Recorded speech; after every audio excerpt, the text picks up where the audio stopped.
What's happening, bro? Oh, nothing much yourself. Besides being sick and fucking injured. Sick and injured, eh? Sick and injured is Seems to be the it's the dream. the topic of the morning. Yeah, rolling with one arm has not been fun. I'll tell you that much. Yeah. It's been It's been fun for your partners. Yeah. Easy, Yeah. easy sub. Well, I'm pretty much an easy sub anyway, so it's just that much easier. Yeah. Until you get the Bishy bulldozer going. That's it, boy. Get the bulldozer on, boy. Double leg from the knees, eh? Yeah, 100. You still think you're gonna tap, and the next thing, boom, you're gonna like just fist bump and go, and then bang on the That's back. it, bro. Catch them off guard. It's the only way to do it. This podcast is proudly sponsored by Seattle. Thanks, Seattle. We appreciate it the way you like it. See, you got a hell of a lot of notes there, boy. What have we got on the agenda there today? Just so much action at the moment in MMA. Huh? Yeah. This last weekend was mental.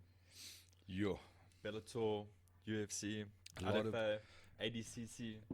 Can put every acronym under the sun. jeez, man, Bellator seemed to be the talk of the weekend. It was two massive knockouts. Yeah, no, that Like, was sick. It's quite funny. Like I think in terms of Bellator MMA as a whole, like it's knockouts almost like against the grain. Like for some reason you always think Michael Chandler's gonna win, and like you MVP, you just think that no one's got the answer for that riddle. Yeah, undefeated, and technically, I mean, the way he got knocked out, you'd almost think no one has the answer to the riddle yet, even. Yeah. But I mean, it was a very peculiar knockout, but it was sick. It was Yeah, it was like inside leg kick that buckled him. Well, I actually think it was a calf kick. It was an outside calf kick that, like, Was it not on the inside? I think it was on the outside because it pushed him over. Then he landed Yeah, okay, like cool. knee first, and then Yeah. got caught with the uppercut. Yes, it was mental. But Douglas Lima is a savage, though. I mean, and his brother's also a savage. His brother just came off that win against Court McGee. Both those brothers are just ridiculous. Yeah, I think underestimated at times. It's not even underestimation. Like I think when you look at like the way MMA is set up, you know, you kind of see like the hype train behind MVP and guys like Michael Chandler, and you're like, oh well, this is gonna be easy. Yeah, yeah. And it's like that's one of my favorite parts of MMA. It's quite funny. Like I've got a few mates who like they've got like Bellator on their phone, so now like every weekend they're asking me for predictions, and like you look at some of the cards and you're just like, dude, like, MMA is a horrible sport to bet. So many variables available here. You know what I mean? Like it's so hard, and I think that's one of the coolest things. This is actually something I was thinking about when I was watching.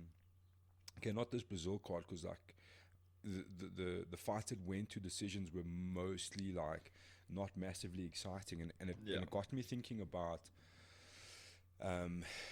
like the EFC module versus the UFC module. I'm not talking about the business. I'm talking about the way like high end fights, like big title fights go. Like I'm thinking like Calvin Gastelum, Israel Adesanya, Max Holloway, Dustin Poirier, like the more recent. You know, these are being billed as the best title fights maybe that we've ever seen in 100%. MMA history.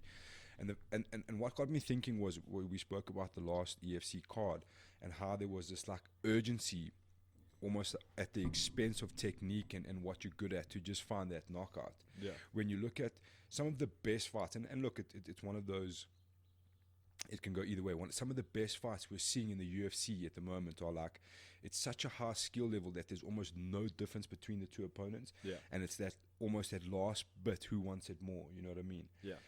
And I was got me thinking about, are we headed locally to a point where guys are just being almost pushed to that knockout or to that finish, you know what I mean? When it's not hunting for a knockout is not always the smartest thing to do in MMA, you know what I mean? Like it's rather stick to your skills, try and not get hit and have a bit of longevity in your career and display your skill set. And I think that for me, like to youngsters, would be the message. You know what I mean?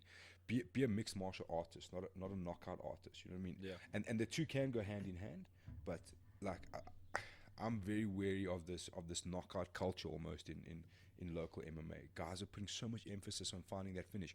And yes, we want to see knockouts and we want to see spectacular submissions and that, but we also want to see good guys winning in good fashion. You know what I mean? Yeah. It was just this chain of thought I had over the weekend. It was quite funny.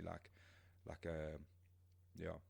Do you not think that these cards where you see everyone going for the knockout, like this last EFC card. It's when the skill level drops at a significantly. You have people that don't have the skill set. So when you put someone like Joe Cummings and Martin van Staden, which are two fighters with high skill set, it's like a game of inches, you know. Like they're looking for the smallest gaps to try and exploit. Whereas when you get to guys like a couple of the opening fights on this last EFC card, where the skill set isn't very high at all, they have to rely on their one strength that they have, potentially being their kickboxing. Maybe they're a heavy-handed boxer, maybe they're a powerful wrestler, you know, and becomes very linear. Like the entire fight becomes very linear. It's just one guy trying to do one thing and the other guy's trying to do one thing, and they're just bulldozing forward on those two elements. Whereas well-rounded fighters like Dustin Poirier versus Max Holloway, they were literally looking for inches in every sort of aspect of the sport. And one small mistake and it's over. Yeah, exactly. Whereas if we go look at, we can just look at the first fight of the last card, Stradom versus Klongwa. That fight was a kickboxer versus a kickboxer, and one kickboxer obviously saw that he wasn't winning the exchanges, and then it became this really like scrappy grappling match, and there ended up being a finish because this, you know, the one person was so weak in the one area that it was pretty easy to exploit that area. Whereas if you had two grapplers in there and they had a grappling match, or almost, anyone who knew had spent 1 week on the mats, even just 1 week, exactly. You know, it's had been to Fundamental 1, Gracie Barra week 1, Mount Escape. How bad is the Mount Escapes in MMA at the moment? Local MMA. When I was watching, before you explain it, you know what the thing is? There's a lot of ego. Guys do not want to be on their backs, especially bigger guys. I've trained with a lot of local guys, especially the African guys. They do not like being on their backs. So the second they're there, they're just like, they'll make an excuse like their ribs are sore, or the toenails coming off or something. They're just like, no, fuck that, bro. You know what I mean? Let's reset. I'm like, okay, cool, bro. Or they're like, let me start in your guard, you know. Yeah, exactly. It's like, well, you should probably start in bottom mount. I mean, that's like your worst position. Yeah. But I mean, it's not even escaping mount. I mean, it's just, for those guys, it's just the dedication to a couple of lessons and learning how to escape the mount. You know, it's not, escaping mount isn't the most difficult thing. And creating frames on the hips and the knees, getting your hip to the ground. You don't want to be. A lot of them just lie on their back, like both hips to the ground. Solid high guard from the bottom. And then they sit there, and then the thing that fucks me off the worst is when they start punching back from bottom out. And you're like, what the fuck you doing? Best defense is offense, bro. Oh my goodness. rather eat one or two and get out of the position and get into half guard, or maybe the guy transitions to side control. Then try and hit back from bottom out, and then you get caught with so many punches that you give up your back, and then you get choked out, and it's just a shit show from there anyway. But fuck, we should do like one podcast where we just teach mount escapes for everyone. It'll be a little 5-minute podcast, and we just teach mount escapes or what not to do when mounted. But you know, like the thing is, it's such a crazy thing. Like the mount position, for example, is so. It's such like a demeaning position. Like, why would you want to stay there? I think, honestly, in all of MMA sports, there is nothing worse than being mounted. Like, full on, it's horrible. Like, just get the fuck out. Or being choked the fuck out from your back. I'd rather get choked out, bro. I'd rather get choked out. At least it's out, it's over. But, like, just sitting in mount like that is horrible, man. It's like, I don't think there's any more dominant position in MMA to have like another man just completely mounting and you're just their bitch, like you 100% just their bitch. Take your pocket out, bro, let's go. You're mine. Well, the thing is, you know, like guys when they get mounted and they sit there for more than maybe like 10 seconds, you know, they're probably not going to get out. They're probably going to give their back, especially when they just stay flat on their back with a high guard.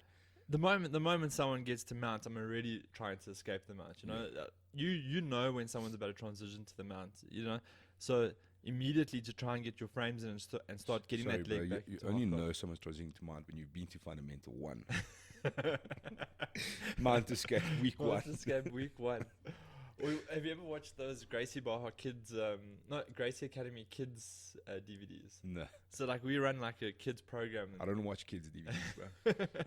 We run a kids program. And we thought it would be a good idea to upskill on the way like the Gracie Academy do their kids classes.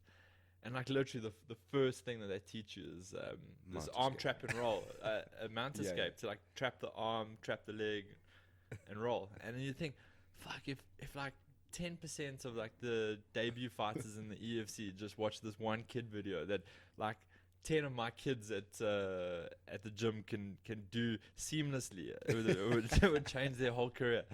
But yeah, fuck, like you say, people don't want to learn it. So if you don't want to learn it, doesn't matter what you get taught. You know, like if you don't want to learn something, you go sit in algebra 2, and you don't want to learn algebra, you're not going to fucking sink anything in. You can sit there for 5 hours having someone tell you what to do, you know? Yeah. So, but yeah, mount escapes, guys. And even back escapes, like at the moment someone gets their back taken, it's pretty much done. Yeah, you see, it's also like it's a willingness of wanting to put yourself in bad situations, you know what I mean? Continuously going through that. And I don't know, man, like obviously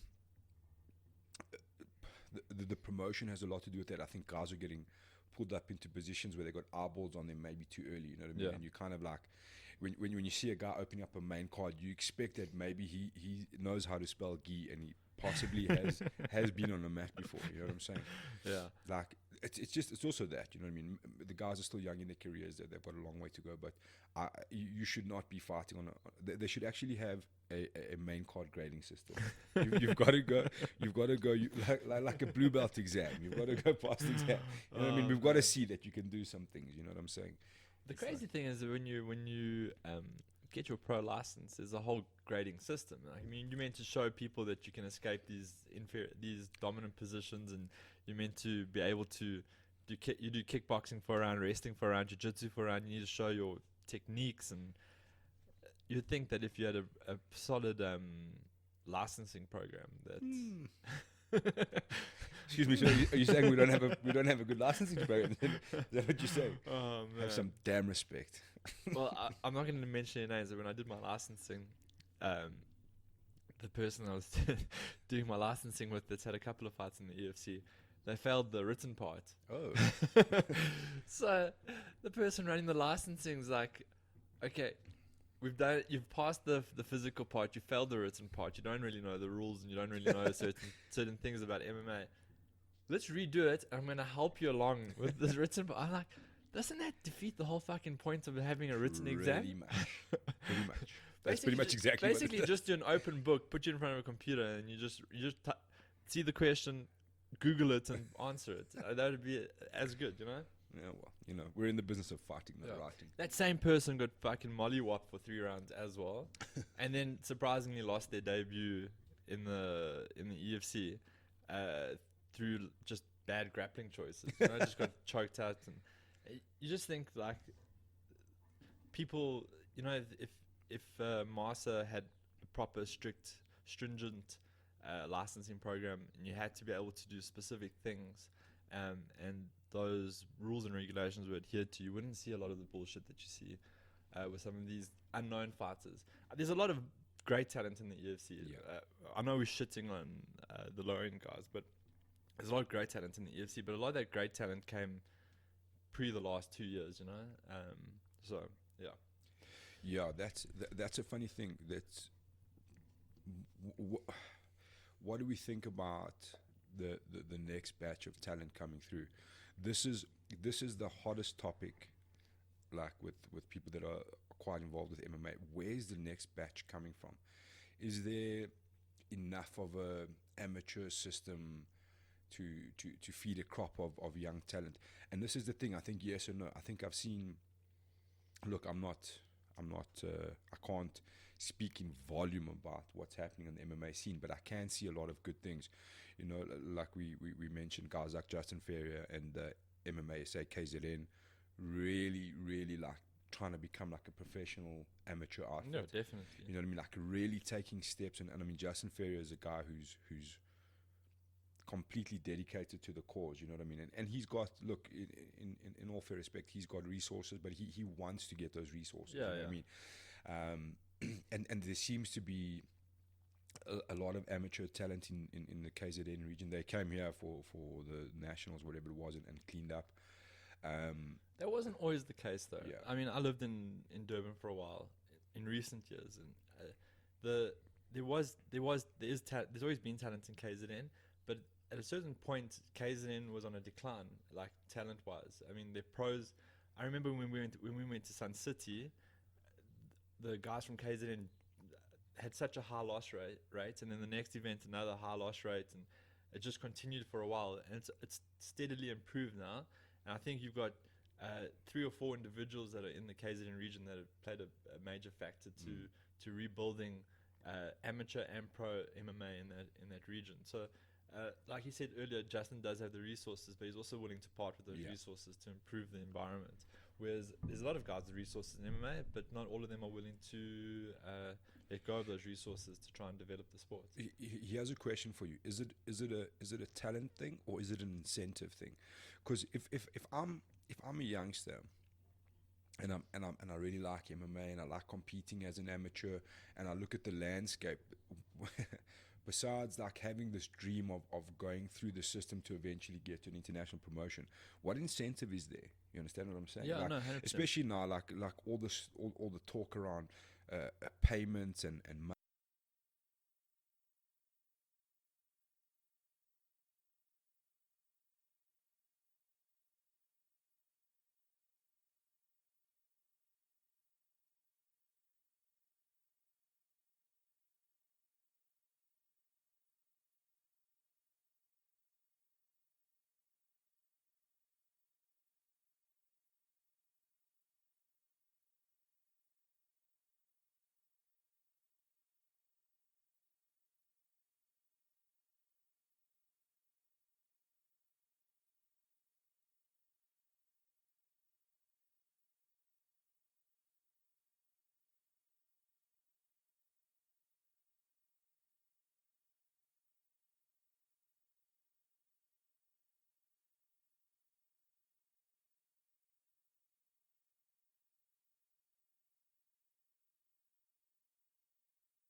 I think extrinsic or external motivation factors a little bit thin at the moment, but I think everyone's working towards getting a more developed system in place. So I like what's happening with IMAF. I really enjoy that format that the guys can go to. You know, you can become an African champion, you can become South African champion, you become a world champion, and it's a legitimized title, you know.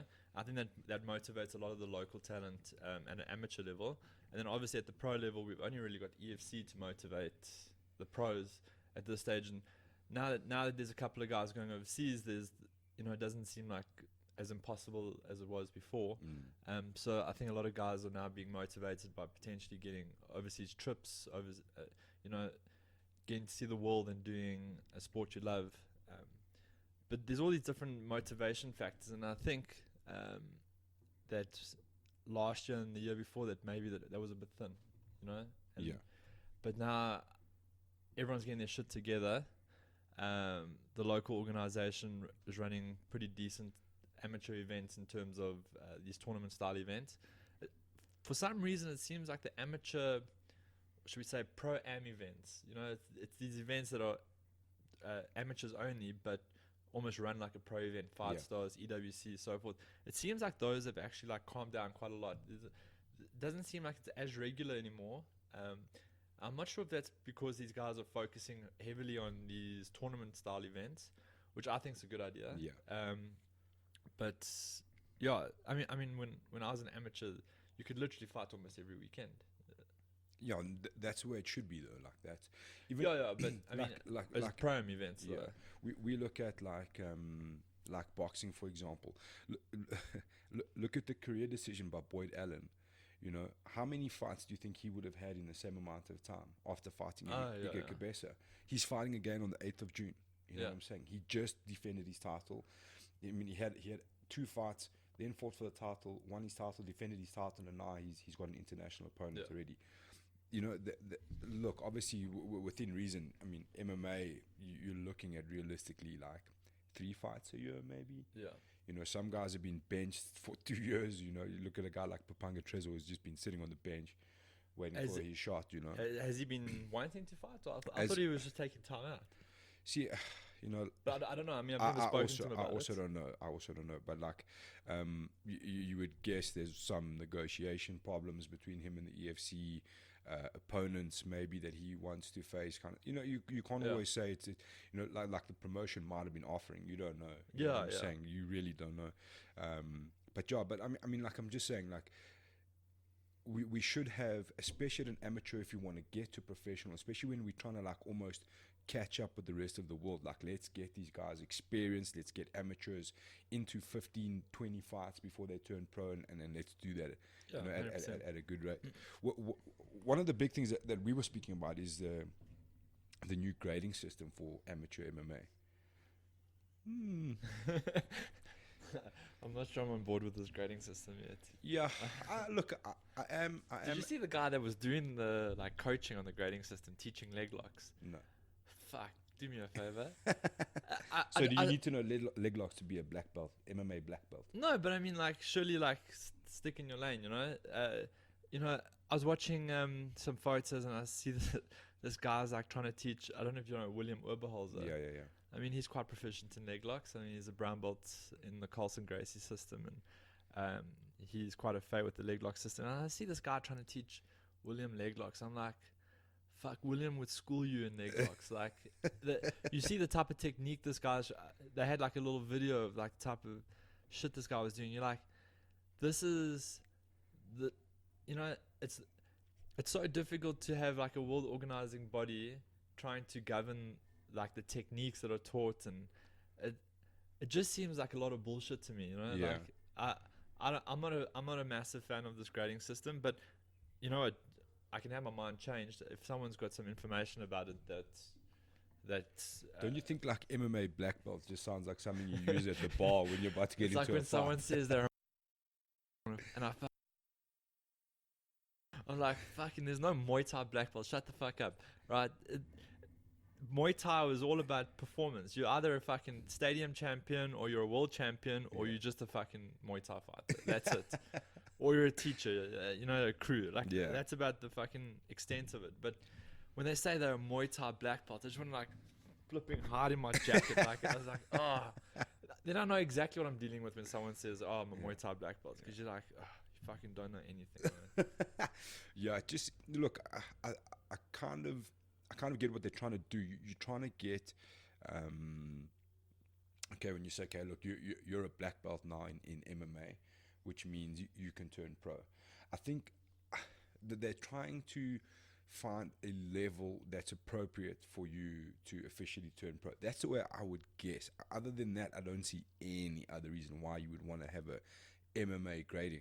I just don't think the problem with that is like, saying that you're an MMA black belt almost means that you've like eclipsed where you need to be, which is impossible in MMA, because you probably only start figuring things out 10 fights into your professional career. You know what I mean? So it's like it's such a what I do fear is that it's gonna give like the wrong people the wrong reassurance and be like, hey bro, I'm a fucking MMA black belt now. Yeah, you know what it's I'm like saying? the 9,000 karate black belts that go around. Trust me, there's some karate black belts that'll fuck your life up properly. Yeah. But I mean, a 10-year-old with a karate black belt or a 12-year-old with a karate, I'm not fucking worried about that. Or it's karate, you know. It's like, once again, it's you giving authority to people to award these belts. And what does an MMA black belt mean? Like, are you a black belt in jiu-jitsu, a black belt level in wrestling, a black belt level in kickboxing? Like, what does it mean? Boxing has been successful for I don't know, 100 odd years with no fucking grading system. You're an amateur or you're a pro. That's the extent of it. You can KO people or you can't. Yeah. So why do you need a grading system in mixed martial arts? Mixed martial arts is a combat sport. It's not an actual martial art itself. Yeah. It's a combination of martial arts. So I mean, everyone should endeavor to get a black belt in jiu-jitsu. They should be endeavor to become a high level striker, and that should be where it is. If you had a good grading system like we were discussing earlier, a good licensing system, people that are at a proficient level to be turned pro would turn pro. I think you not solving the problem by putting in a belt grading system. Yeah. The way you solve the problem is ensure that your officials are trained well enough to actually assess whether someone's ready to go pro or not. That's all you need in MMA. Maybe get them on that biogen. Yeah. Speed up the Get that process. test. Your floor's still tainted from raw spilling it.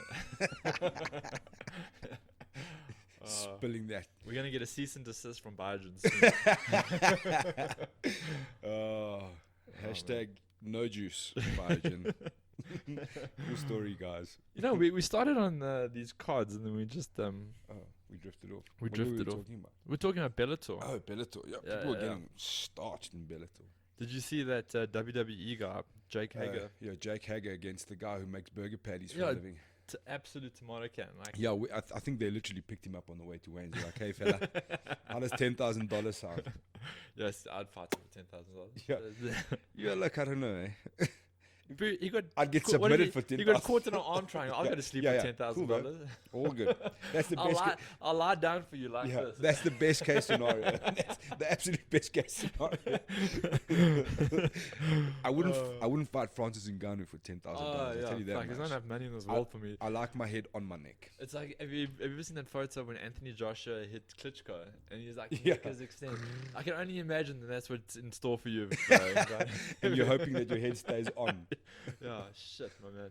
Yeah. Yeah, but like, I was listening to a podcast. I think it was Ben and Sharp, and he was saying the thing with Jack Swagger is like it's almost like they're treating him in the same level as like CM Punk, like giving him these tomato cans. Yeah. But the thing is, he's like a legit. He's got like a legit wrestling background. You know what I mean? So up the level a little bit. I understand you want to build him up like he's a big prospect, and I think Bellator are actually really good at that, taking like these like outside stars and like building them up. You know, them and PFL. I think PFL. Yeah. Also, I mean, with Kayla Harrison and that. Yeah. Well, look, the kings of that is KSW, bro. Let's just get the biggest. Let's get male models and let them make every them strong fight. man in history. Yeah. Like My best is like fitness models. Like, these guys are gonna fight. I'm sure they got the same pride clause in the contract where we will not test you for performance. Sorry, bro. What are you? Those oaks all natural. What are you talking about? Yeah, You're saying Popek Monster is on the sauce, bro? No ways. Oh man. Show some damn respect. But I didn't actually know much about this Jake Hagar guy until after this fight because I saw this TJ Jones. I was like, either this TJ Jones guy is a fucking savage and they were giving him this guy to prove that he's a savage or vice versa. So I went and researched. He's like legitimately a phenomenal wrestler. Yeah. He's like a bit older now. I mean, I think he's like 37 or 38. So I mean, normally guys are like ending their career at this stage and he's just picking it up. But I mean, I don't know how much damage he took in WWE. Did you say he's on TRT? What did you say? No. It just amazes me when these WWE guys come into MMA and their physique automatically changes. Like, what happened to that six pack you had? On that Brock Lesnar program, boy? getting things chiseled up. Boy. I wonder how strong the athletic commission testing is. Because for Bellator. Yeah, because I mean, like a lot of these organizations, they don't have like a USADA protocol. Yeah, or I don't protocol. like. I actually tried to look into it once. I think Bellator does test. They're just not as stringent as the UFC USADA module. Yeah, there is testing going on there, but it's probably a little bit loose. like if you're big enough. What's the bare minimum that we can get away with and still be like if you're certified? a big enough star. You kind of skip the queue and just carry on. But I mean, like, it's such a crazy thing. If you look at like KSW, and look, I don't know if KSW are testing. I don't know the ins and outs, but I can tell you now, there's a couple of boys there definitely not passing Jeff Nowitzki's sniff test. But it works for them. You know I don't think Mariusz Pudzianowski would ever. He could stop doing steroids right now and you'll still test positive 10 in years 20 years. Like I say, like when that oak fights, the people in cage side are popping, you know. Yeah. His opponent pops just from like body transfer. But like at the end of the day, it works for them. You know what I'm saying? Yeah, they're like in the top 3 biggest organizations. No one's going in there and being like, "Oh, come guys, I don't know. Everyone's cleaner." Hey, bro, I'm all natural. Yeah, you go 20 and 20. I'll do it. I kind of always look at KSW and I kind of see it. There's like 2 different worlds there. There's like the dudes that are maybe being tested, probably not. And Definitely not. And they call it the fun fights. You know what I'm saying? Like it's cool. That's their thing. You know what I mean? I like enjoy that. I enjoy KSW. I think it's awesome, man. They got a card this weekend. It's gonna be sick. And their promos are awesome. It's like watching little videos, like little movies. It's like mini Game of Thrones for a weigh-in. I'm like, fuck, this is awesome. No, KSW is amazing. You know what I like about KSW is that they don't do a lot of events, but every event's pretty awesome. You know. And they got obviously a massive following in Poland, but they've also got quite a big following in the UK. And they're growing at a nice rate. You know, I mean they've been around for a long time, but they're only on like 48 events now. But for the amount of time they've been around, I mean Bellator did 48 events like last year. You know, so it's like I like the KSW model. I like the Bellator model. I actually love the Bellator model as well. I like how it's all about the show. You know, guys walk out, big screens and. It's all like it's very theatrical, which is a lot of fun. They've got their place, obviously, in MMA. They're not the UFC. And they're proudly not the UFC. You know. I'm really digging like this. These like sort of like crossover events, like one's doing. You know, you got like one kickboxing, and then you've got the MMA. Like I'm so excited for that this weekend. Like Bellator does those events where you got like an MMA and kickboxing going on like almost simultaneously. I think that's so cool. Like I think it's amazing. I mean. One this weekend have the featherweight Grand Prix, and it's like just like absolute savages. Andy Sauer, Zabor Askarov. It's just like the craziest list. Jodson Clark Fairtex, Smoking Joe Natuat, the lion fight guy. There's Enrico Kell, who lion fight. Good old lion fight. Yeah, I wish that was still around. I watched. I think it is a little bit. It is around, but it's like it's so like difficult to get hold of. Place. I remember the last time I flew overseas, they had lion fight on the TV. I literally had that White Crew music running through my head the whole way. But it was so awesome. I watched like 1,000 fights. It was the best shit ever. They had the sickest fights. I mean, Kevin Ross was like an absolute murderer there. I think one's doing a big fight. They're doing Nikki Holtzkin versus Usil. Usil beat Njokuani in the last one in a kickboxing bout, and so I think they're doing might be a title fight. Nikki Holtzkin versus Usil, and then don't forget in the Grand Prix we've even got Giorgio Petrosian, which is also I mean probably one of the greatest Southpaw kickboxers in history. So I'm super excited for that, and then they got Gary Tonin on there. Yeah. They got the title. He's not going to win by submission. Well, he didn't win the last one by submission. He won by TKO. Yeah, most of his fights are TKO. That's such an interesting thing to me to watch guys like that. Because he grapple boxes the fuck out of those oaks. Yeah, but it's so weird, like watching a guy like that obviously find the confidence in his hands and then put it to the test. Like it's a risk all. You know what I mean? Yeah. I think he's slowly going to become a real problem in MMA. To be honest. Well, I think one have him on like a collision course with Shinya Aoki. You know. You notice that every card that Tonin's on, Aoki's on, and Aoki's the lightweight champion, and Tonin's competing in lightweight. So I think it's only a matter of time. Not to be confused with Steve Aoki. It's a bit of a different party. I like the way he's approaching things. He's very honest, you know what I mean, and I think he's going about it all the right way, doing the right things, which is really cool to see. I mean, but I always love seeing that, like how guys start to find like confidence in different aspects, and like when is the right time to test that out, you know, which is the right opponent, or does it just happen like organically, just like, well, fuck, this is the time the circuit's getting stopped. The nice thing about one is they're kind of guiding him to the right path, you know. You're saying he's getting tomato cans? No, but I mean, like every fight that has been relevant for who he is. So when he was 0-0, he fought someone that was like 4-2 or something like that. Sure. And then he was 1-0 and it was someone similar. The last fight, the guy I think was like 8-6, the Dutch guy. But now his opponent on the weekend is 13-4. I mean, that's not a shit fighter, you know. You don't get 13 wins by just being useless, you know. So I'm pretty excited for that. Sage Northcutt does his 1FC debut. Yeah, that'll be interesting, eh? He didn't get an easy fight to start with. I mean, Cosman Alexander's an absolute kickboxing savage. I mean, if Sage can't get it to the ground, he's going to get lit up, absolutely lit up. But if he does get it to the ground, I think he can wrestle fuck him to death. It'd be interesting. I think he's such a cool fit for one. To be honest, I don't think UFC was like ever really his home. It's just keep him off the mic, tattoo her, sort of thing. Yes, sir. And sort out that hair. Yeah, that hair's terrible, eh? Oh, my But goodness. it's almost like his identity now. He doesn't really have a choice. Yeah. He's got to stick to it. I see that he's moving up to middleweight for this fight. Sure. I think it's because of those weight cut protocols. Oh, yeah. They got weight cuts. I'm sure he must cut ridiculous weight in the UFC and pre-UFC. Yeah, he's one of those freaky dudes. Didn't he compete at lightweight even? I think he did, actually. Shit. Yeah, he's one of those super freaky dudes. He's guy- obviously got some sort of crazy genes going on. Yeah. Unless he Can out. I tell you that his father got popped for a Never. steroid syndicate? Never. Spent some time in jail there. Never.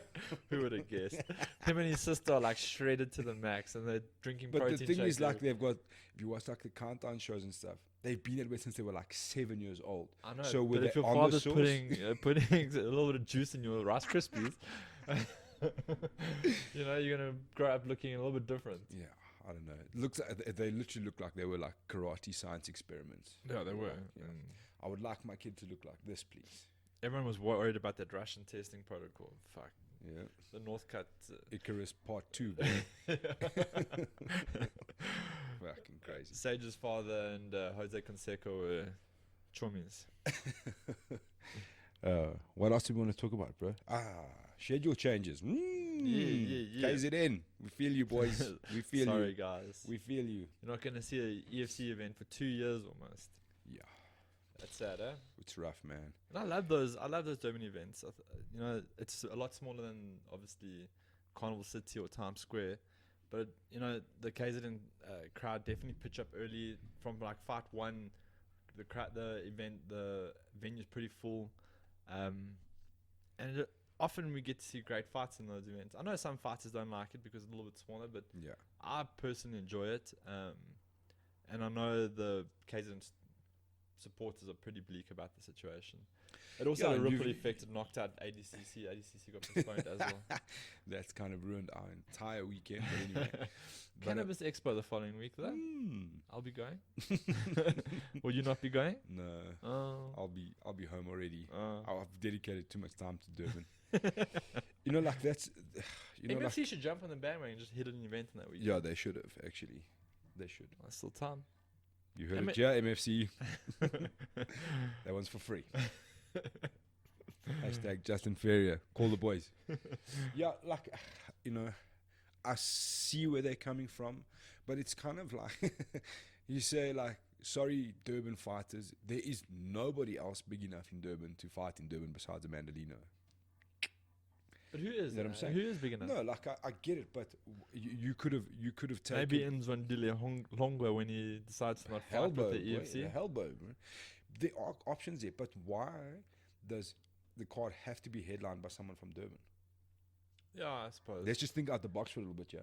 You know what I'm saying? You could- If Amanda Lino is tied up, why not get somebody else? Why not look for the next a huge fight that you could take to Durban? You know what I I'm mean, saying? if Martin was ready, that would be a massive fight in Durban. Saxon Delafield was keen for Durban. Yeah. He's a guy on the rise. You want to really give him a good fight to see where he stands in that division. Klongwa, we mentioned both Klongwa brothers could have been on that card. That would have been something. Martin De Beer. You've got Zakir Badat, who's you know, obviously a guy. I think who's gonna all those be on guys the wanted rise. to be on there. So there are a lot of local options. You Yeah. could have found a good headline fight that doesn't come from Durban. You know what I'm saying? The fans would have still come to watch it. Yeah. You know what I'm saying? You could have filled up that card very easily. I don't want to go out on a limb here, but I just think that was an excuse. I don't think there was 100% the real reason, but it does make sense what they were saying at the same time. You know what I mean? I understand that maybe EFC 80 shouldn't have been in Durban, just purely because they wanted to make it massive, you know?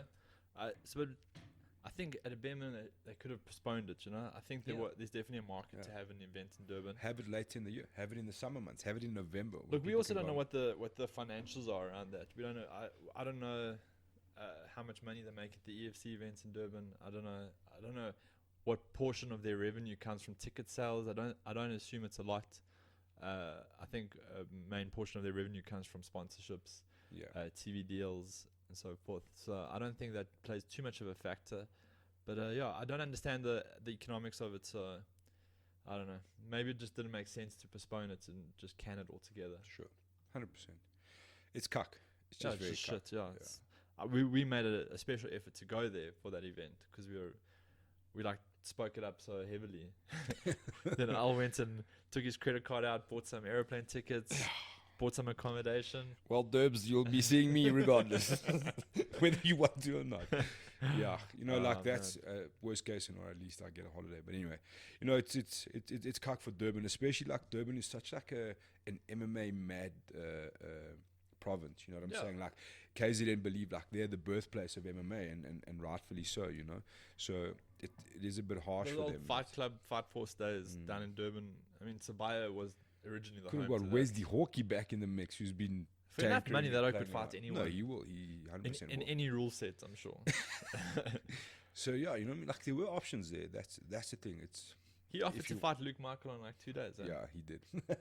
With no training. Yeah. Zero training. He also runs like the comrades every day, so he's pretty fit. What's interesting is Don Hawkey is doing a lot of like striking I training. noticed that as well. Besides the fact he just had his whole hip replaced. He probably still beat the crap out of it. Oh, yeah. I remember his fight with Raymond Ohana. Scary individual. Raymond, I don't know if anyone remembers Raymond, but Raymond's a tough individual. Not the greatest fighter in history, but tough individual. And I just remember Donovan throwing everything at that guy. He hits him with elbows, knees, uppercuts, you name it. He just went to town on this oak. And at the end of it, Raymond walked backstage. He looked a bit banged up, but he seemed fine. Donovan's like foot was fucked, his hand was fucked. He's like nothing from being hit by Raymond, but just throwing everything at this oak, and this oak wouldn't like buckle. But yeah, shout out to Don Hawkey. I mean, he's an OG of MMA, absolute OG of MMA. I think he was Fight Force champ, CRT champ, fucking every champ. Because you know CRT used to run those underground events, like invite only type of thing. I think Bernardo got a run in that series as well. Mukush? Yeah. Bernardo also hates the UFC now. Eh? Have you seen that? I've seen that. It's yeah, I don't know. It's a weird thing, man. There's a lot of that like weird sort of stuff going on. Yeah, that all came out around Gunther, like he was having a fat go at Gunther. Yeah. The thing is with those things, man. Like I say, like everyone wants to climb on the EFC. Look, I think it's fairly obvious that there is a bit of like payment issues with the EFC. They're obviously not paying massive amounts of money. They are trying to run a business, and we've got to kind of see it from both sides. But you can't just like jump on the bandwagon for one dude and say, "Oh, but you, this guy, that guy." You know what I mean? Like it's got to be an overall thing. You can't just pick a side. You know what I mean? And jump in when you want to. You know what I'm saying? You've either got to advocate for it or against it. You can't just, especially like someone that's like personally attached to you. You know what I mean? Yeah. Like that doesn't give your argument any validity. You know what I'm saying? Like, I don't know. Like, to be honest, I'm actually trying to work on getting a fat interview at the EFC to kind of like have a good eye on it and hear their side. You know what I mean? Like, what's going on? Where it's to me in the beginning, when all of this sort of came about the payment, there is obviously a payment issue going on there, and they are quite like non-negotiable with a lot of that stuff. Yeah. But it does seem to me that they do have a plan. That's the reality. You know what I'm saying? Like when I look at this Durban scenario. And the card that's going to come next, it's almost like they cut that Durban card to give the next card the best chance. Yeah. To kind of like which I appreciate. I mean, run less events and run better events. You know? Again, my problem with it is come out and be open. You don't have to be open about it. You can say whatever you want, but I would have liked to have just seen like an apology to Durban. You know what I'm saying? That still grates me, and that just shows like the non-negotiable side of the EFC. You know what I mean? Like, look, we're getting 1.8 million views at SABC. We couldn't give a fuck about what Jokes are saying. You know what I'm saying? Like that's kind of it's the same like model of the UFC at the moment. You know, like they're getting the same sort of money from ESPN, guaranteed almost as if it was 500,000 pay-per-view buys. They're getting the same sort of revenue. Yeah, from I ESPN. saw that. So their approach is, look, we're getting fucking paid, bro. You know what I'm saying? Yeah. You want Conor McGregor? We don't give a shit. You know what I'm saying? Yeah. Like. We're going to get paid with or without him. So I kind of feel it's like that similar sort of approach. But I mean, like, and that's cool. That's the MMA business. Yeah. But I would have the only way I would have liked to see that handled differently is like, you know, look, so Durban, you know, this is the scenario, but we will be back kind of thing. You know what I'm saying? Like, just like we wanted this and this and this, and this is why we're doing this. I think everyone inherently doesn't believe they earn enough money. You know what I'm saying? 100%. You go to a corporate environment, you walk in find a divisional manager of some sort. And do you earn enough money? No, I could earn more money. You know, it could be better. You go to EFC, guys aren't happy that they're not earning enough money, and they got fair arguments. Some of them. You go to the UFC, some of the guys there feel like they don't earn enough money. There's some guys earning $500,000 that don't feel like they're earning enough money per fight. You know. So I think that'll inherently always be, for any business, there'll always be this element of guys aren't earning enough money. Unless you're part of the Yakuza and everyone's just getting fucking free money left, right and center and they don't care. Just in case there's any Yakuza listening, we are big fans.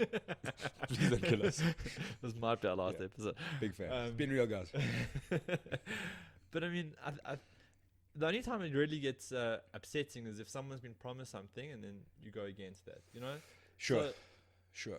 When I signed for the EFC, I got whatever for my first. I know they don't want guys talking numbers, actual numbers, but whatever I got for my first fight, my second fight I got double that. My third fight I got an increase of 1,000 rand on each side of the purse, and all that money has always been paid within 7 days. So that's my personal experience with the EFC, right? The only time that there's ever been an issue is when guys get promised bonuses, and then or it gets announced that there's a bonus, and then the guys don't see the bonus. You know, even from my side, I got a bonus in June. I got announced a performance award. I haven't seen that money yet, but look, it's not a lot of money, but I haven't seen it yet. So I can understand the validity of some of these guys going and saying, fuck, you know, I was meant to get 10 grand as a bonus and then I didn't get it. So, you know? Yeah, so here's, like we said before, just don't announce bonuses. That was the one thing. And also let's maybe hold back on using bonuses to incentivize guys to go out and like smash each other. The incentive is already there. Nobody wants to fucking lose at the end of the day. You know what I'm saying? So like, I don't know where I stand on that stuff, man. And I agree with you. Like it's, you know, the bonuses are the bigger problem, and that's what things. But guys also have to understand their value, and that's a big thing. There's a lot of guys, and like Gunther was a good example. The reality of Gunther Kalunda is his I don't know, we'll probably pull up his record and see how many fights, what sort of finish rate he has. He's not a massive draw to the unknown. You know what I'm saying? He's not Soldier Boy. He's not Drickus du Plessis. He's not JP Bays. Like, you know, fill in the blanks. He's not a big name. You know what I'm saying? So if you're saying to ESC, I'm the champion now, I want 100,000 rand, and they're like, okay, based on what? Well, and you have to have a fucking answer for that. You can't just say that's what I want. You know what I'm saying? That's not how MMA works. You know what I'm saying? Yeah. Like, well, the one time you got to have that power. Yeah. The one time Rourke and myself were driving to training, and Drickus had just relinquished the belt, and then they had announced the interim champ was going to become the undisputed champ. Yeah. And we sat for about 20. It's about a 30-minute drive for us to train. We sat for a good 20 minutes of the drive, and neither of us could actually say who the champion was, right? And this isn't a dig at Gunther. It's just that his presence on social media and isn't high. Yeah. You know, he doesn't necessarily promote himself. I'm sure in the DRC he's got a big following, but me, someone that's very involved in MMA, for a good 20 minutes, I couldn't even remember who the champion was. So, and Rourke, who is one of the EFC photographers, who was at all the events, even shot the interim title fight, he also couldn't remember who the champion was. So, I mean, that's the problem, is that he doesn't have a big enough presence to maybe warrant the type of money he's requesting. Yeah. And it's fine, because he's obviously gone into what he deems as greener pastures. But all I think it is, I think one has brought a couple of these guys in and going to use them as a platform for other guys to be developed, you know? Yeah. It's the unfortunate reality. I don't see a lot of those contracts being fulfilled. One's got a very high caliber fighter there. It's the only organization, well, one of two organizations that can rival the UFC on talent on their roster. So I don't see someone that's only fought in South Africa being much of a contender at this stage, you know? Yeah. So yeah, it's intriguing scenario, man. I think, I think that whole sort of like payment scenario, all of the things that were coming out, there were a couple of things at the same time. The biggest shock for me was obviously Cheyenne Blissmas. You know what I mean? That didn't make sense to me. And I'm like, especially where maybe you don't want to grow the female MMA, maybe you do, but it just seemed like such a. Well, I think they definitely want to grow the female. I mean, they put a whole show together. Missed opportunity. You know what I'm saying? Such a missed opportunity to put on this cracking fight that had already been sold for you. And I mean, I've spoken about it enough, but that was where I really started to get like a little bit cross with what was going on there. You know? Yeah. Is that Gunther Kalunda? Yeah, his finish rate is actually pretty high.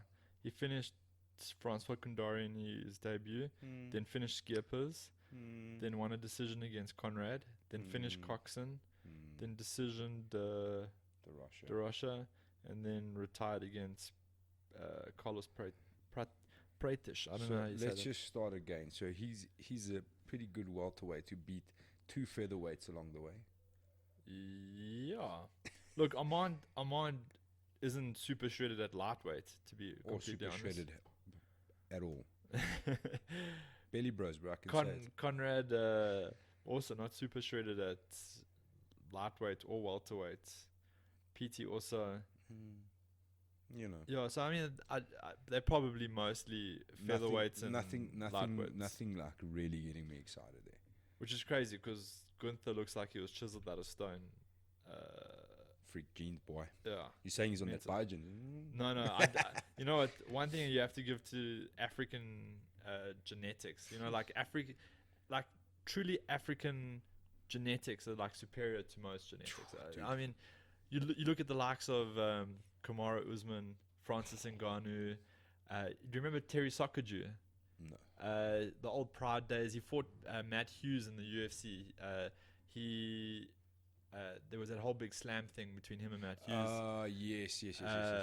Oh no, that was Carlos Newton. Yeah, that was Carlos Newton. Terry Sokaju. He had the triangle. Yeah. Terry Sokaju had the kickboxing, but he was also chiseled out of stone. Yeah. Carlos Newton was fighting in his underpants. Yeah, I remember that. But I mean, pretty interesting. They look fairly similar, but yeah. So Terry Sokaju, I mean, one of the first Africans to be in a high level MMA. But then you look at Gunther, you look at Dolce. I mean, that's truly African genetics. It's I remember I fought a guy at Empress Palace, and I'd been throwing these body kicks, liver kicks, and I'd probably dropped 5 or 6 guys in training leading up to the fight. And I remember throwing 5 or 6 tomato cans. 5 or 6, and 4 of them were in the UFC. And I remember throwing the first kick, and he didn't even flinch off it. And I thought, okay, if I probably didn't land properly. Threw the second one and landed flush, and I was like, oof. This guy didn't even look like he even budged. Through a third one, I was like, I'm fucking aborting this option. Hashtag liver kicks are fake, bro. I was like, oh, fuck, I'm going to try. Then I tried to heel hook him, and that didn't work. And then eventually I broke I literally dislocated his elbow. Oh. He didn't submit. The ref was eventually like, that's fucking enough. You've had enough, sir. You've had enough. Oh, man. Yeah, African genetics. Jeez, it's... them boys are superior, definitely. Them boys are some strong boys, eh? Yeah. And I think that's the rush for Africa at the moment. That every organization is we need some of that action. No, 100%, and rightfully so. Yeah. And I think now you got coaches that are able to actually nurture this genetic advantage and make them skillful fighters as well. So I think you'll see a rise of African MMA athletes doing well. The truth, I mean, everyone's like, Francis Ngannou, Israel Adesanya, Kamaru Usman, they're doing, but none of those guys were actually raised in Africa, in African MMA. The MMA wasn't created in Africa. So I mean, Kamaru, I think, left Nigeria at 2 and went to the US, and I think Israel, when he was 10 or 12, went to New Zealand. Ngannou, first bit of training ever was in France. He never did any training in Cameroon. Yeah. So to see someone maybe Don or the next fleet of guys get that'll be the true tale of African MMA. Yeah, sure. Because when an African raised fighter wins a title, that'll be the big thing. The real deal. Yeah. Yeah, 100%. Hashtag please can we get Don a fight? Cheap. That Dubai card. I wonder how much it would cost to go to the Dubai event in total. Flight accommodation, tickets. I don't think it would be too bad. I think it's your best chance of getting to see Yeah, that and Joburg. Yeah. 2020, come now. But that in London must be the cheapest events to go to. Yeah. I suppose like most of the like easier accessible European cards, and I think that's most of the time when you'd have South Africans on.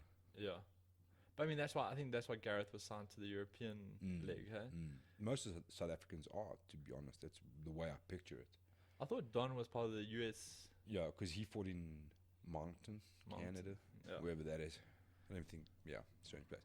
But yeah, man, hopefully Don gets that fight soon. That'll be cool. Dubai will be really, really, really cool. That'll be sick. Yeah. Try and make an effort for that one. If anybody wants to sponsor some tickets to go to Dubai, Air Emirates, please. Holla at your boys. Yeah, 100%. What else you got there, bro? Some exciting. Oh, we haven't even like touched on the 237 card. Who's on those cards? No, it was the the Brazil. Nama Yunus. The rose planting. Yeah, see, that was bad, boy. That was hectic. So at first sight, you know, sparking's not allowed in MMA. So at first sight, you kind of like, it's a bit borderline as a spark, you know? So I kind of... a neck break.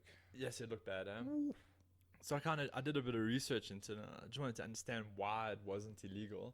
You know, in the heat of the moment, everyone didn't even think about it, but only once you like start thinking about it after the event. And so what I found out is that because she was attempting a submission and she held onto the submission, she had the option to let go of the submission and be safe, or continue to attack the submission and be put in danger. And because she was holding the position and got sparked while attempting a submission, it becomes legal to spark. Because the intention was to get out of the submission, it wasn't necessarily to spark the opponent. Okay, that's interesting. I didn't know that. Yeah. So I think Big John did a post about it. Yeah.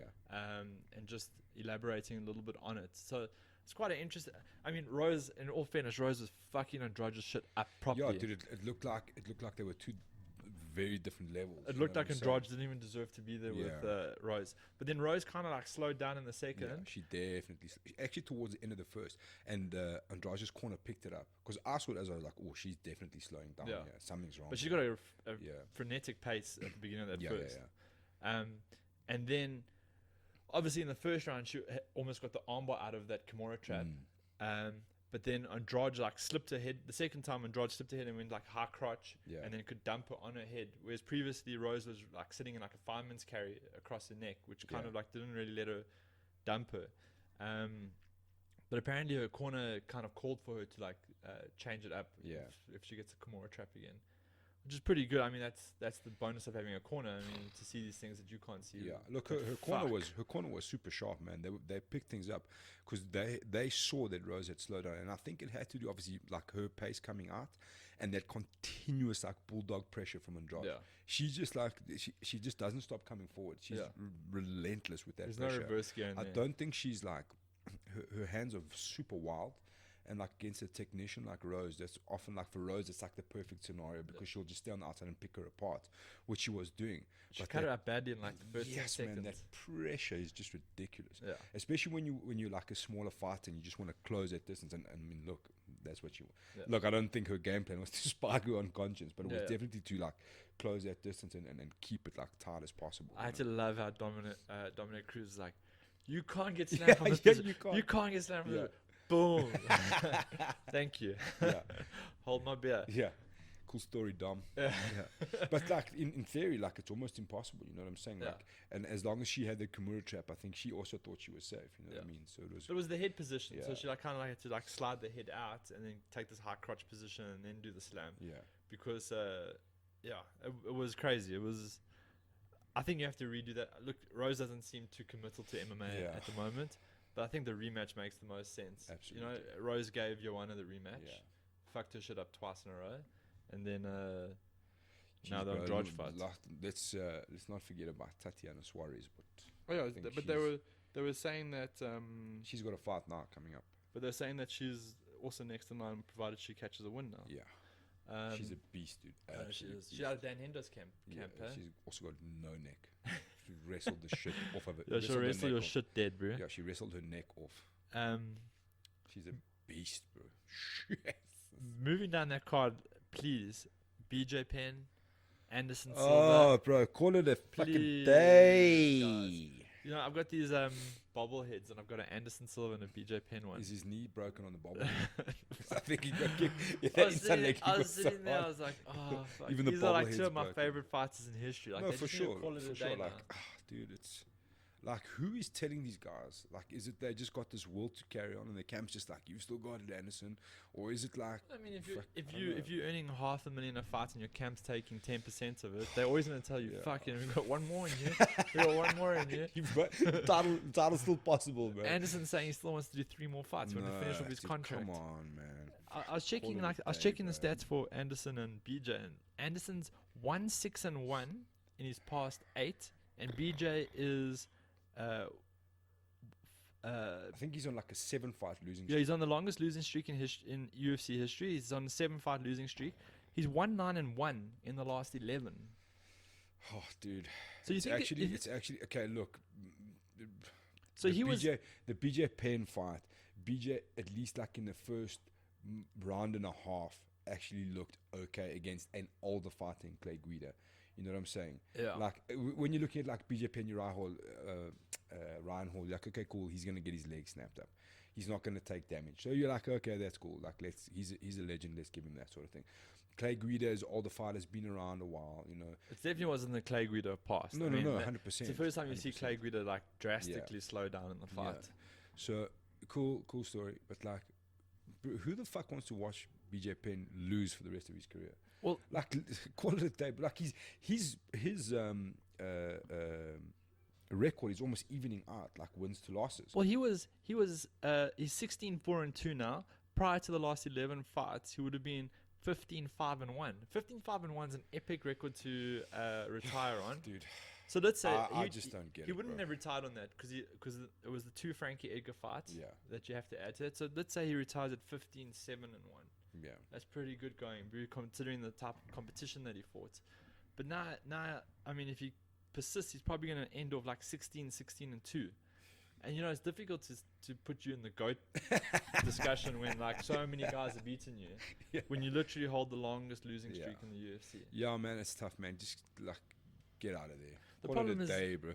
It's so hard, like, and I think like being like legends in any sport, it's so hard to let go. You know what Yeah. I'm saying? And I think that's what these guys are facing. They're like they don't know life beyond fighting. You know what I mean? And I get that, but surely somebody's like, okay, guys, let's call it a day. Yeah, You know what I'm I'm sure saying? Dana should just sit down with them and be like, okay, guys. They show ponies. We'll but at the end of the we'll day, pay you that's- the. But I mean, Anderson lost to Jared Cannonier, who literally this was his second win in a row. yeah, He's not even like someone yeah. in the UFC. sure. You know, at least when Anderson was losing to Israel was someone. You know, when Anderson lost to. But you know- stylistically, it's a good fight for Anderson at the same time. You like a guy like Jared Cannonier, who's clearly gonna kick your face off. You know what I mean? He's like raw power. It's just a berserker, yeah. You know what I mean? Like and from the looks of things, there's a serious knee injury there. Yeah. I'm guessing. Well, there was a so. question they asked Jared in the post-fight press. Did you know that he was actually injured? Yeah, Because apparently he had an injury through the Yeah. camp. He's like, no, he just did his job. I mean, didn't. but there was the right tactic was to Yeah. chop that leg. You know what I'm saying? yeah. And I think he went to it once or twice, and he obviously saw something, and he was like, well, look, if I keep going there, it's gonna slow him down. I mean, for a guy like Anderson Silva, who relies so much on like movement and like especially like a heavy kick game against a guy who's gonna be more stationary, it makes sense to attack that lead leg. Yeah. And which he did, and I think he threw it once or twice, and he must have seen something there, like maybe a reaction or like it Yeah. still wasn't comfortable, and then that one that landed was just it was horrible, bro. It was Yeah. so horrible to watch. You No, know it what I mean? wasn't- it wasn't Especially nice. to watch someone like Anderson, and at the same time, I was almost like, okay, maybe that's gonna be the inspiration for him to fucking retire. You know what I'm saying? yes. Because if that's like an ACL Second or leg, something, second leg yeah, injury come from a on, bro. fight. If that's Different not, leg. if that's not your body trying to tell you to call it a day, I don't know Yeah. what it is. You know, you just What'd can't you- hang with these killers anymore, bro. What do you think of the Aldo Volkanovski fight? I'm glad because I cannot watch Jose Aldo fight for another title. At I least, love Jose At least you Aldo. can't watch him Yeah. fight Max Holloway again. Yeah, come on. You know, and it's nice to see like a guy like Alex Volkanovski. I didn't think it was the fireworks we were all expecting, but I think that's Jose Aldo at the moment. I think Volkanovski did pretty well to shut Jose down. I just think Jose didn't really show up, and he didn't really. The thing is with Jose Aldo's another one who could quite easily retire.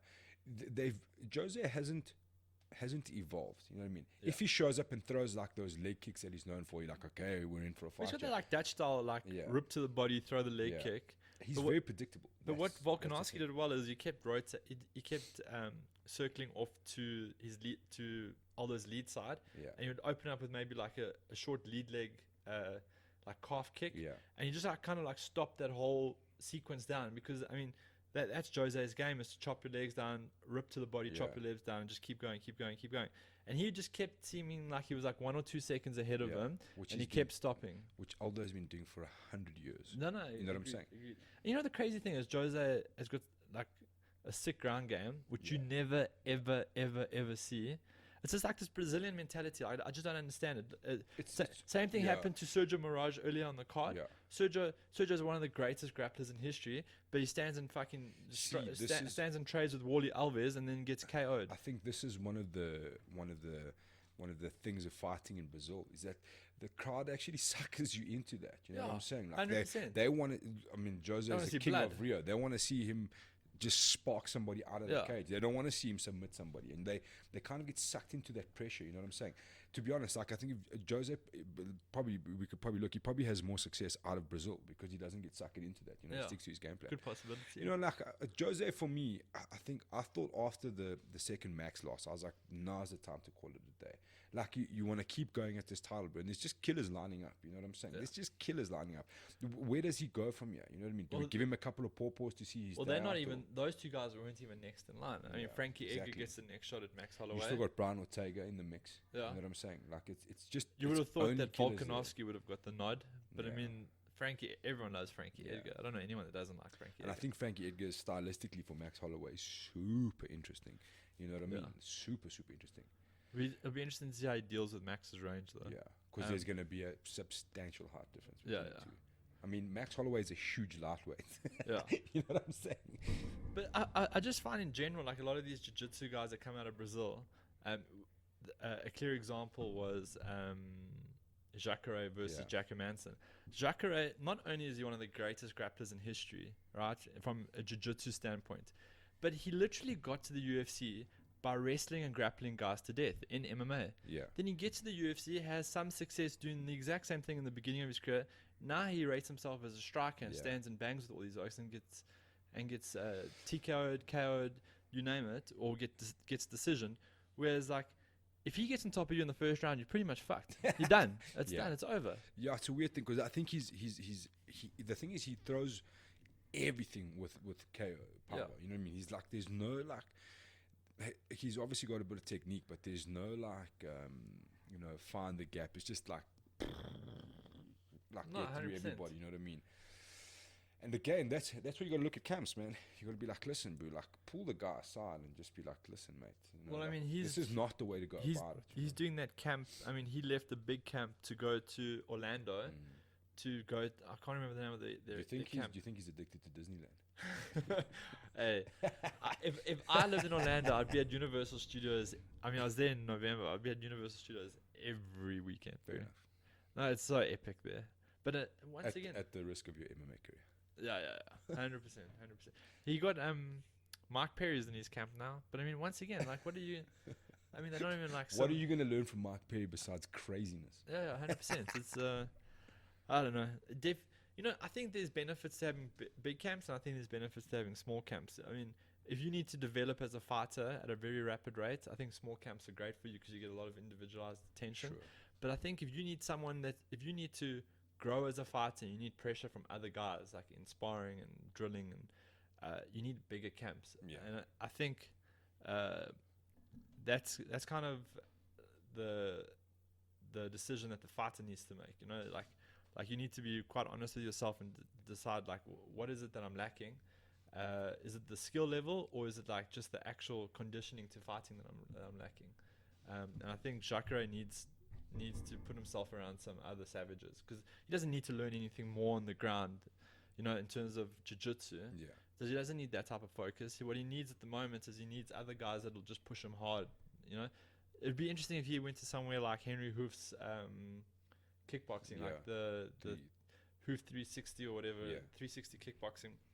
That'll be interesting because I mean it's just savages there. But yeah, I don't know. Well, there you go, Jacare. Another some free advice from the mighty Warren King, and all you other aspiring MMA fighters out there. Well, I think that's about it. Before we speak for 4 hours, and we get into Joe Rogan territory. Cool. Awesome. Spoke about everything and nothing all at the same time. Fantastic. So you're gonna have Richie on soon. Yeah. Keep your eyes out for Richie Kwan. I've got 1,000 questions from you guys, which is awesome and impossible at the same time. We'll get through as much of them as we can. Ask the most controversial ones, please. Not too many controversy. Cool questions though. Some very cool questions. Some tough questions. We're gonna pick Richie's brain. He's always fun to talk to. We're gonna be talking everything. Please ask him about the MMA grading system. I think that was one of the questions. Oh, beautiful. We'll definitely get his Please opinion. ask him what he thinks about amateur MMA in South Africa. Bro, I don't have like a 24 hours with him, so we'll do our best. But yeah, that's Richie. We'll be back soon as well. I've got a couple of ideas.